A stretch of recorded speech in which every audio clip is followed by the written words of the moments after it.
Bienvenue sur la 23e question de la série. Ici, nous allons voir les strings. La question, voici deux manières de créer une chaîne de caractères. 1. String s égale test. 2. String s égale new string et on passe en paramètre du constructeur test. Quelle affirmation est correcte concernant les différences entre ces deux méthodes? L'option 1 est plus performante, l'option 2 est plus performante.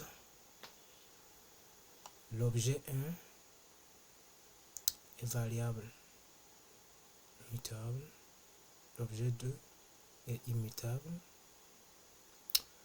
L'objet 2 est variable, mutable. L'objet 1 est immutable. Donc, nous allons prendre un temps de réflexion. Voilà, retour à la réponse. Donc, la réponse est l'option 1 est plus performante. Pourquoi? Parce que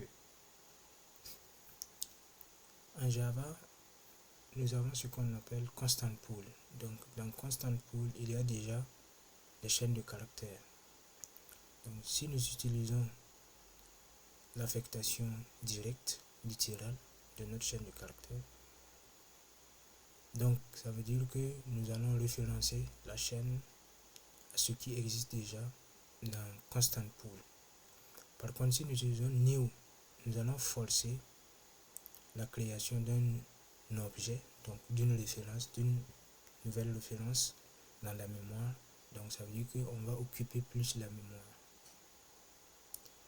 En plus, lorsqu'on utilise new, le fait que les strings sont immutables n'est pas garanti. Donc normalement, les chaînes de caractères ne doivent pas être modifiables. Donc les chaînes de caractères sont immutables. On ne peut pas les modifier en réalité dans la mémoire. Mais lorsqu'on utilise new, c'est plus garanti en fait. Voilà. Et aussi, lorsqu'on utilise égal pour vérifier l'égalité entre deux chaînes de caractères, si on utilise new, donc on aura une nouvelle référence. Et en ce moment, si on fait la comparaison, forcément, même si les deux chaînes ont la même valeur, les deux chaînes n'auront pas les mêmes références. Donc, pour toutes ces raisons, il est préférable d'utiliser l'affectation directe lorsqu'on fait une initialisation de variables chaîne de caractères.